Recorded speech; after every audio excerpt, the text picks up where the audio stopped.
بسم اللہ الرحمن الرحیم۔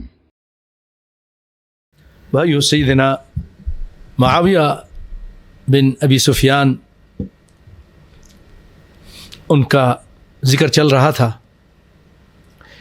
آئیے ان کی کچھ اور فضائل ہم سنتے ہیں۔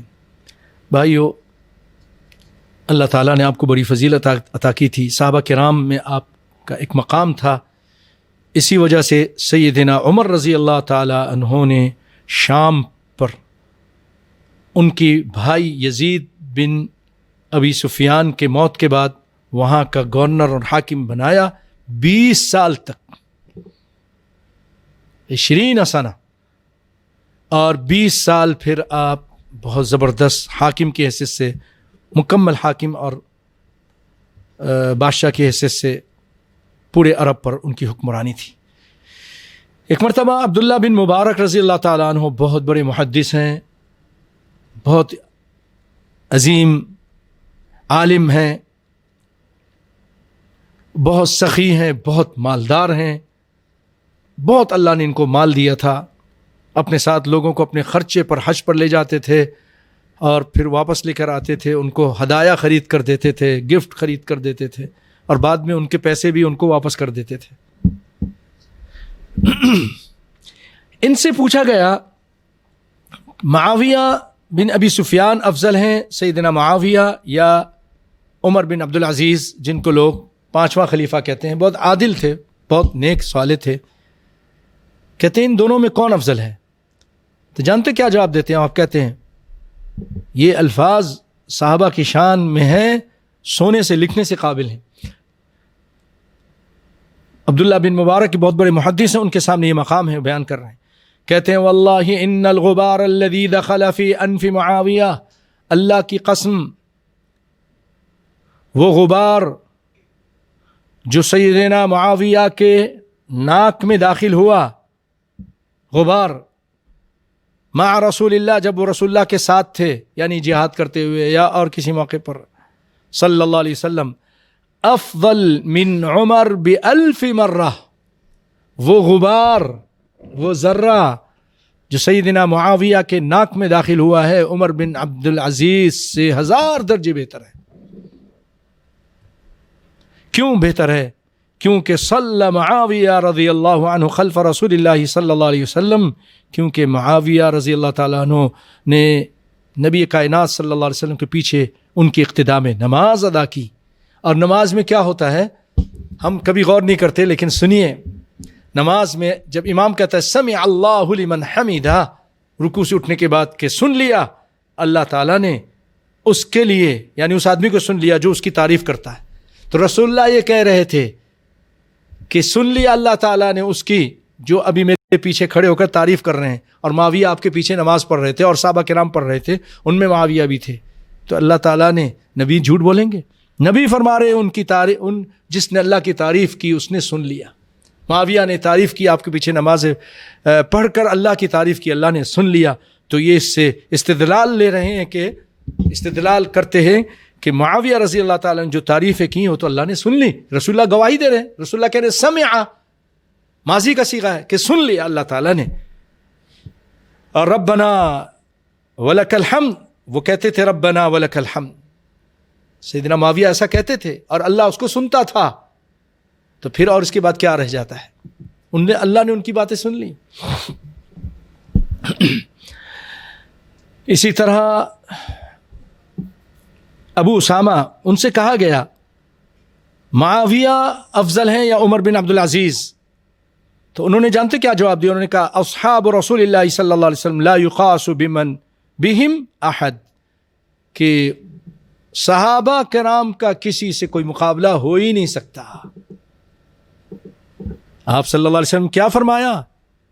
لو ان احدکم، آپ نے فرمایا لا تسبوا اصحابی فلو ان احدکم انفق مثل احد ذهبا ما بلغ مد احدهم ولا نصیفہ، اگر تم میں سے کوئی احد پہاڑ کے جتنا سونا خرچ کرے، میرے صحابی کے ایک مٹھ اور آدھا مٹھ جو خرچ کرے یا گیہوں خرچ کرے یا کوئی اور سونا خرچ کرے، اس آدھا مٹھ کے برابر کہ نہیں پہنچ سکتا، پہاڑ جتنا بھی۔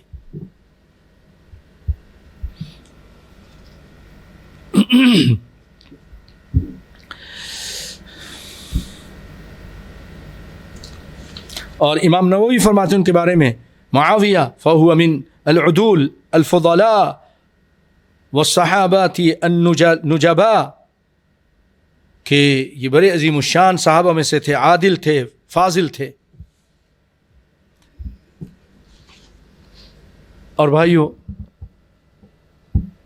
سیدنا علی رضی اللہ تعالی عنہ جب فوت ہو گئے تو لوگ حسن کے پاس گئے رضی اللہ تعالی عنہ. اس میں بھی ایک فضیلت ہے اور بخاری سے ثابت ہو رہی ہے.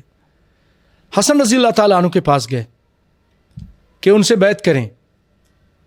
تو سیدنا حسن جو امام معصوم ہے اور یہ لوگ ان کو معصوم مانگتے ہیں، تو جب امام معصوم نے یہ حرکت کی تو کیا وہ غلط تھی؟ غلط نہیں تھی، صحیح تھی. فتنازل الحسن، حسن نے رضی اللہ تعالیٰ عنہ سے تنازل کر دیا، دستبردار ہو گئے معاویہ کے حق میں کہ تم حکومت کرو، میں نہیں کروں گا. جس کی وجہ سے بھائیوں مسلمانوں کا خون جو بہہ رہا تھا دونوں طرف سے رک گیا. اور حدیث میں ہے، اور یہ چیز رسول اللہ نے بہت پہلے بتائی تھی، پیشن گوئی کی تھی، وہ پوری ہوئی. آپ صلی اللہ علیہ وسلم فرمایا تھا، بخاری کی روایت ہے کہ آپ صلی اللہ علیہ وسلم ایک مرتبہ نماز پڑھی اور ممبر پہ چڑھ گئے اور اپنے برابر میں حسن کو بیٹھایا، حسن بن علی کو. پھر نبی صلی اللہ علیہ وسلم نے لوگوں کی طرف دیکھا اور حسن کی طرف دیکھا اور فرمایا یا ایھا الناس، اے لوگو، ان ابنی ھذا سید، چھوٹا سا بچہ، آپ کہہ رہے ہیں یہ سید ہے. اللہ کے کہنے سے کہہ رہے ہیں، اللہ نے بتایا، وہی سے کہہ رہے ہیں. سیصلح اللہ بہ بین فئتین عظیمتین من المسلمین، کہ اللہ تعالی صلح کرائے گا اس کے ہاتھوں سے مسلمانوں کی دو عظیم جماعتیں، من المسلمین، مسلمانوں کی. بسم اللہ، الحمدللہ. تو یہاں پر رسول اللہ صلی اللہ علیہ وسلم سیدنا علی کی جماعت کو بھی مسلم کہہ رہے ہیں اور سیدنا معاویہ اور ان کی جماعت کو بھی مسلمان کہہ رہے ہیں. اور آپ ان کو طعن و تشنیع کا نشانہ بناتے ہیں، ان کو کافر کہتے ہیں، برا بھلا کہتے ہیں، کہتے کوئی ثابت نہیں. بخاری سے ثابت ہے یہ فضیلت، یہ فضیلت نہیں. ان کا اسلام رسول اللہ اس کی گواہی دے رہے ہیں، یہی تو بہت بڑی فضیلت ہے.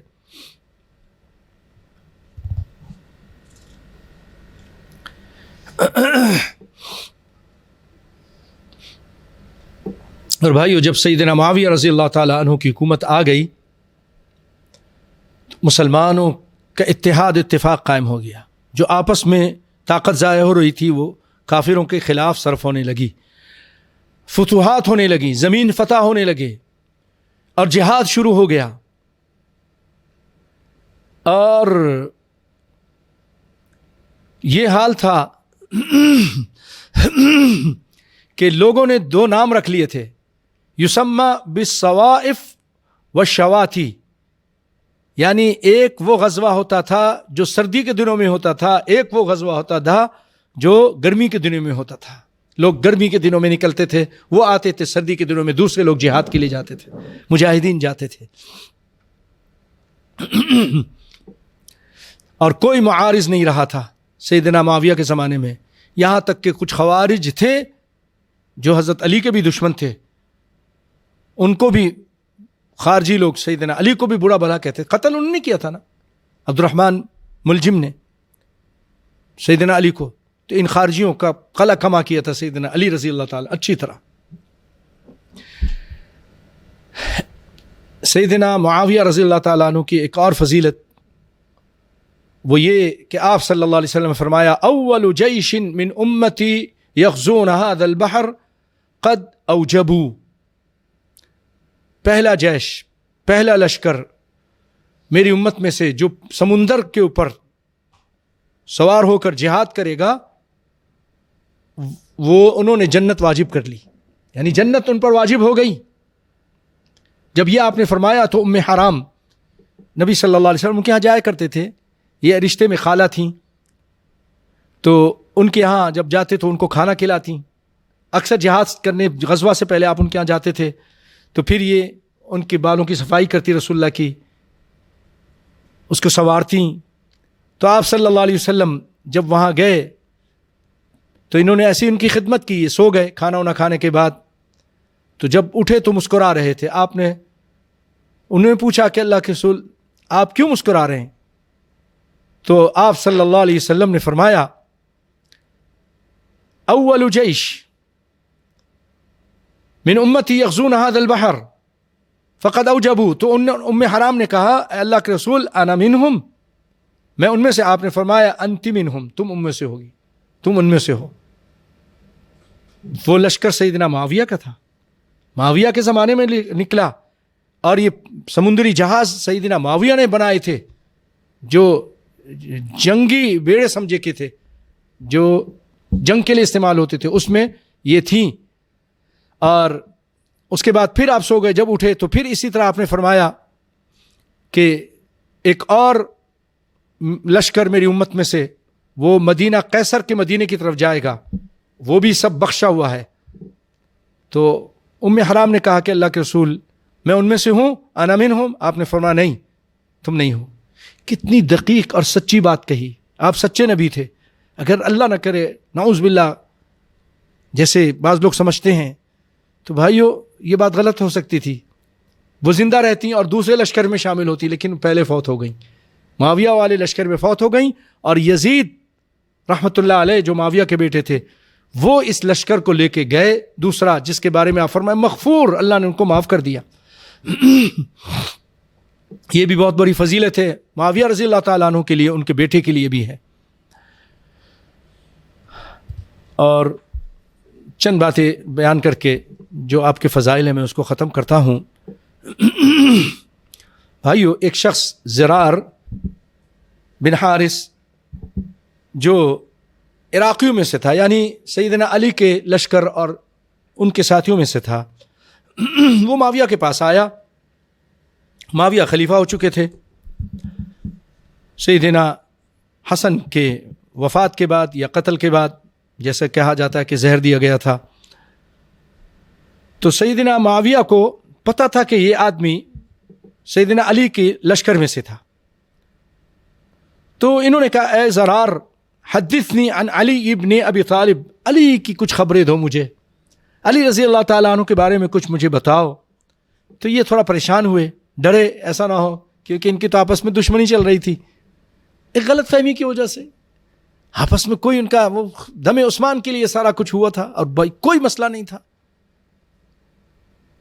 یہاں تک کہ سیدنا علی رضی اللہ تعالیٰ عنہ معاویہ کے جو ساتھی قتل کیے جاتے تھے ان کا جنازہ پڑھتے تھے, ان کا جنازہ پڑھتے تھے کہ مسلمان ہیں. خود کہتے تھے سیدنا علی, انہی کی کتابوں میں لکھا ہوا ہمارا ان کا کوئی اختلاف نہیں ہے, صرف دم عثمان پہ ہے, ورنہ یہ عقیدے میں ہم سب برابر ہیں. اللہ اکبر, ان کا جنازہ پڑھتے تھے. تو یہ تھوڑا ڈرے اور یہ غلط فہمیاں ہوئی اور منافقین نے کی, دونوں کو لڑایا آپس میں. حالانکہ صلح ہو جاتی تھی لیکن ادھر سے بھی حملہ کر دیا رات کے ٹائم, ادھر سے بھی حملہ کرا دیا منافقین نے تاکہ ان کی صلح نہ ہو. یہ ساری ایک چالیں تھیں یہودیوں کی اور منافقین کی. بہرحال تو یہ تھوڑا ڈرے تو کہنے لگے مجھے معاف کیجیے, ایک امیر المومنین مجھے معاف کیجیے, یعنی معاویہ آپ مجھے معاف کیجیے, رہنے دیجیے.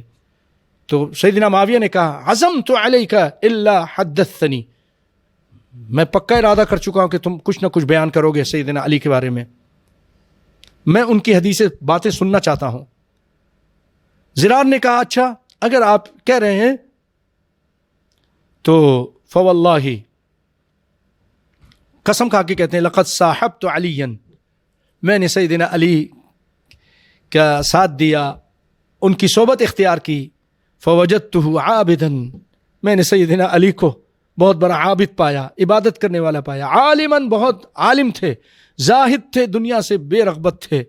واللہ لقد رأیتہ فی اللیل, میں ان کو رات کے ٹائم دیکھا کرتا تھا, اندھیری رات میں, کہ یقبض علی لحیتہ بیدیہ, اپنے دونوں ہاتھوں سے اپنی داڑھی مبارک کو پکڑ لیا کرتے تھے اور وہ کہا کرتے تھے سیدنا علی یا دنیا یا دنیا, اے حقیر, طلقتکی ثلاثا, میں تو تجھ کو 3 طلاقیں دے چکا ہوں. زادو کی حقیر، اے دنیا تیرے جو توشہ بہت حقیر ہے، وعمرک قصیر، تیری زندگی بھی بہت تھوڑی ہے، جو مر گیا اس کی قیامت شروع ہو گئی، وسفرک طویل، تمہارا سفر بہت لمبا ہے، آہ من قلت ذات، سیدنا علی کہتے ہیں ہائے میرے پاس تو بہت توشہ بہت کم ہے، وبعد سفر، سفر بہت لمبا ہے، یعنی یہ لمبا قیامت کا سفر، ولقاء الموت، موت کی ملاقات، فبکا معاویہ، سیدنا معاویہ رضی اللہ تعالیٰ عنہ یہ باتیں سن کر سیدنا علی کی آپس میں، اللہ نے صحیح کہا رحماء بینہم، یہ ایک دوسرے سے بڑے پیار کرتے تھے، یہ غلط فہمی نہیں ہوتی تو یہ ایک دوسرے کی بڑی عزت کرتے تھے، یہ غلط فہمی ہوئی تھی، معاویہ رو پڑے، حتی تغیر علی جلسائہ، لوگوں کی حالت بھی بدل گئی، وسالت دموع، سیدنا معاویہ کے آنسو بہہ پڑے جو ان کی داڑھی پر بہہ رہے تھے، پھر کہہ رہے تھے سیدنا علی رحم اللہ ابا الحسن، اے ابو الحسن اللہ آپ پہ رحم فرمائے، آپ کی کنیت تھی سیدنا علی کی، ثم قال صدق اللہ، پھر سیدنا معاویہ نے کہا اللہ سچ کہتا ہے، وقال صدق اللہ من كان يريد الحياة الدنيا وزينتها نوفي إليهم أعمالهم فيها وهم فيها لا يبخسون أولئك الذين ليس لهم في الآخرة إلا النار وحبط ما صنعوا فيها وباطل ما كانوا يعملون، مگر آگ ہی، وحبط ما صنعوا فيها وباطل ما كانوا يعملون، اور اس کے سارے اعمال ضائع چلے جاتے ہیں اور باطل ہو جاتے ہیں جو کچھ وہ کرتا ہے۔ تو سیدنا علی تو آخرت کے طلبگار تھے، ان کا کہنے کا مقصد ہے بالکل علی نے صحیح کہا، وہ آخرت کے چاہنے والے تھے، دنیا کے نہیں۔ اور پھر جب سیدنا معاویہ کی موت کا وقت قریب آیا تو نزل من علی کرسیہ، اپنی کرسی سے نیچے اتر آئے، ایک زبردست بادشاہ، ایک بڑا زبردست حاکم، روم ان سے کانپتا تھا ان کا نام سن کر، اپنی کرسی سے، اور آپ نے اپنے جو وہاں پر کپڑے تھے اس کو کھول دیے،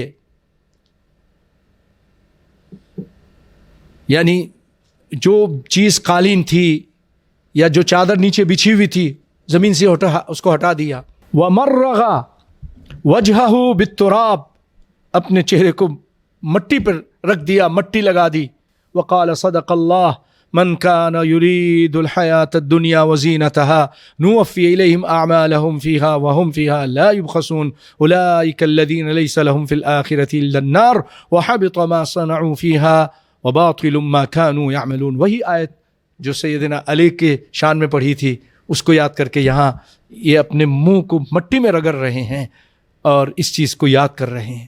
تو پیارے بھائیو یاد رکھیے، اللہ تعالیٰ ان کے بارے میں فرمایا تلک امۃ قد خلت لہا ما کسبت ولکم ما کسبتم، یہ امت جو گزر گئی انہوں نے جو کمایا ان کے لیے ہے، تم جو کماؤ گے تمہارے لیے ہے، ولا تسألون عما كانوا يعملون، تم سے ان کے بارے میں نہیں سوال کیا جائے گا انہوں نے یہ کیا فلاں نے یہ کیا۔ صحابہ کے آپس کے اختلافات کو ذکر نہیں کرنا چاہیے، اس کو بیان نہیں کرنا چاہیے، اس سے منع کیا ہے، بلکہ اللہ تعالیٰ ہمیں یہ کہتا ہے والذین جاءوا من بعدہم یقولون ربنا اغفر لنا، ہمیں یہ کہنا چاہیے، ان کے لیے بخشش کی دعائیں مانگنی چاہیے، ولاخواننا الذین سبقونا بالایمان، ایسے لوگ آئے ان اچھے لوگوں کے بعد جو یہ کہتے ہیں اے رب ہم کو معاف کر دے، اور ہمارے بھائیوں کو بھی، کوئی بھی ہوں، تابعی ہوں، تبع تابعی ہوں، صحابی ہوں، سب کو اے اللہ معاف کر دے۔ اگر آپ مومن ہیں تو ان کے لیے بخشش کی دعا مانگیے اور اس آیت پڑھا کریں، وَلِإِخْوَانِنَا الَّذِينَ سَبَقُونَا بِالْإِيمَانِ وَلَا تَجْعَلْ فِي قُلُوبِنَا غِلًّا، اے اللہ ہمارے دلوں میں حسد اور بغض کینہ نہ ہو، لِلَّذِينَ آمَنُوا، جو ایمان لا ان کے لیے، ربنا اے ہمارے رب انک رؤوف الرحیم۔ سیدنا عمر بن عبدالعزیز سے پوچھا گیا صحابہ کرام کے جو آپس میں اختلاف ہو گئے ان حوادث اور فتن کے بارے میں اور جنگوں کے بارے میں، تو انہوں نے کہا، بڑی زبردست بات کہی، عقل مند کے لیے اشارہ، اور عقل مند کے لیے یہ بات بہت اہم ہے، اس کو سمجھ لے، تلک امور سلم اللہ منہا سیوفنا، یہ ایسے کام تھے کہ اللہ تعالیٰ نے ان سے ہمارے تلواروں کو محفوظ رکھا، من دمائہم، ان کے خون سے ہمارے تلواروں کو محفوظ رکھا، فلماذا لا نسلم السنتنا من الخوض فیہا، پھر کیوں نہیں ہم اپنی زبانوں کو ان کے اندر ان کی عیبوں کو بیان کرنے سے سالم کیوں نہیں رکھتے؟ اپنے زبانوں کو بھی آپ سالم رکھیے۔ اور امام احمد فرماتے ہیں سنت یہ ہے کہ صحابہ کے محاسن ذکر کیا جائے اور ان کے جو آپس میں اختلاف تھے اس سے اپنے آپ کو روک کے رکھیں، اپنے آپ کو روک کے رکھیں۔ یاد رکھیے بھائیو، ان لوگوں کے بارے میں، صحابہ کرام کے بارے میں اللہ تعالیٰ نے کہہ دیا رضی اللہ عنہم ورضوا عن، سورہ حدید میں فرمایا کہ وَكُلًّا وَعَدَ اللَّهُ الْحُسْنَى، جو پہلے مسلمان ہوئے، جو بعد میں مسلمان ہوئے، سب کے لیے اللہ تعالیٰ نے حسنہ یعنی جنت کا وعدہ کیا ہے۔ تو میرے پیارے بھائیوں، علماء یہ کہتے ہیں کہ صحابہ سے اگر کوئی بھول چک ہوئی بھی تو اللہ تعالیٰ ان کو کسی آزمائش میں، دنیا میں، کسی مصیبت میں، کسی اور بیماری میں، کسی ایسے معاملے میں ان کو مبتلا کرے گا جس کی وجہ سے وہ پھر پاک صاف ہو کے اللہ کے پاس جائیں گے، کہ اللہ تعالیٰ نے ان سے وعدہ کر لیا کُلًّا وَعَدَ اللَّهُ الْحُسْنَى۔ اور ایک موقع پہ آپ صلی اللہ علیہ وسلم نے فرمایا تھا کہ اللہ تعالیٰ فرماتا ہے جنگ بدر کے بعد کہ افعلوا ما شئتم فقد غفرت لکم، اور نبی کے صحابیوں جو مرضی آئے کرو میں تم کو معاف کر چکا ہوں۔